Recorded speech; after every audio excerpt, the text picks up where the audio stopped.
Yo, what's up mga pare ko? Pinangalanan na ng tuluyan ng GSW yung main target nilang star player ngayon na gustong gusto nga nilang makuha, itong si Jimmy Butler na balak nilang kuhain sa two-way force deal. Sa kabilang dulo, ang Lakers ay nagpaplano na magluto ng malaking trade sa isang center at isang malaking pagkakamali nga raw sa mga to kung kukunin nila itong si Jonas Valanciunas ng Wizards. Tara't pag-usapan natin yan. Ang Warriors ngayon ay may 14-11 record at pang-8 seed sa Westerns na may 25 games ngayong season. At hindi pa nga nila nakikita yung consistency nila ngayong season pagdating sa pagiging top contender team dahil sa roller coaster pa nilang starting sa season na to at madalas magkaproblema pagdating sa mga star player nila. Kinuha nila itong si Schroeder para maging substitute off bench at magagamit nila yan kung sakaling ma-injury na naman itong si Curry. Second of the best guard ng NBA itong si Schroeder, kaya malaki yung impact na mabibigay niyan ngayon sa GSW. Pero katulad nga ng sinabi nung nakaraan itong Warriors na isa sa tinatarget nila ay makakuha ng dekalibreng all-star player.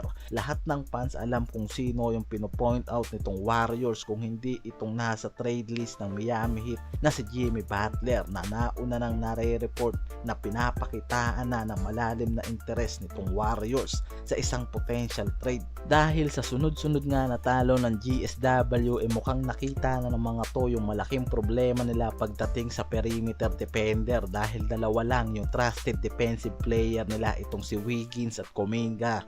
Dahil sa nangyaring laban nila kontra sa Dallas, even na gumawa sila ng 27 3-pointer hindi nga ito naging enough para talunin nila ang Dallas at pigilan itong veteran guard na si Luka na gumawa ng 45 points, 11 rebounds and 13 assists sa game. Tinitignan nila dyan na kumuha ng panapat pagdating sa offensive sa perimeter nila. Sinabi nitong general manager na si Mike Dunleavy na susubukan itong kuhain itong superstar na Miami Heat na si Butler sa isang two-way force deal dahil si Butler yung nakikita nila magiging sagot sa malaking problema nila pagdating sa opensa at tinitignan nila magiging matinding kombinasyon sa star player nilang si Curry. Itong 35-year-old na si Butler ngayon ang nagli-lead sa Miami Heat mula sa 2 NBA Finals na naabot nila at tinitignan sagot sa malaking problema ngayon ng Warriors dahil sa binibigay na magandang numbers nito. Si Butler kasi hindi pa rin nakakakuha ng championship title na maaaring maging deal nito sa GS at maaaring makakuha ito sa tulong nitong si Curry.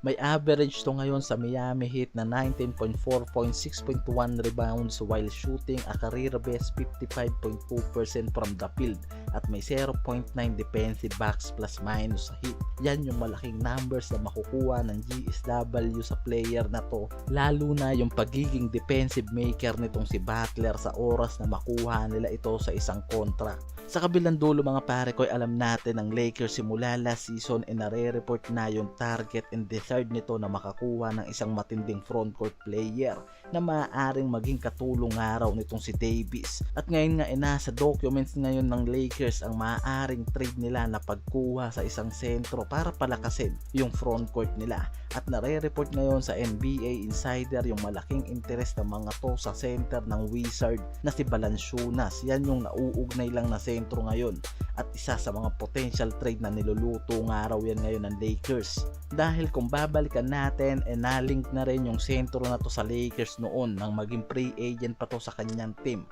Kaya nga ngayon mas nagkakalaman pa yung bagay na yan. Pero ang malaking problema ng Lakers kung makukuha nila itong si Valanciunas para maging katulong nitong si Davis na parehas nagpo-produce nga raw ang dalawang to ng magandang numbers pagdating sa center position. Kakapusin naman itong Lakers pagdating sa mga reliable players sa bench dahil paniguradong papasok sa deal na yan yung mga players nila katulad nitong first round pick nilang si Kinect at itong si Gabe Vincent, kaya siguradong mauubusan sila ng mga reliable player kung sakaling mangyari nga raw yung trade na to. Isa sa tinitignan na mas capable na makuha o mas makatulong dito sa Lakers itong si Brook Lopez ng Bucks at si Robert Williams III na mas may katuturan nga raw na mapunta dito sa Lakers Lakers. Itong si Robert Williams ngayon na nasa Portland na nakakakitaan ng malaking potensyal na mapunta sa isang contender team.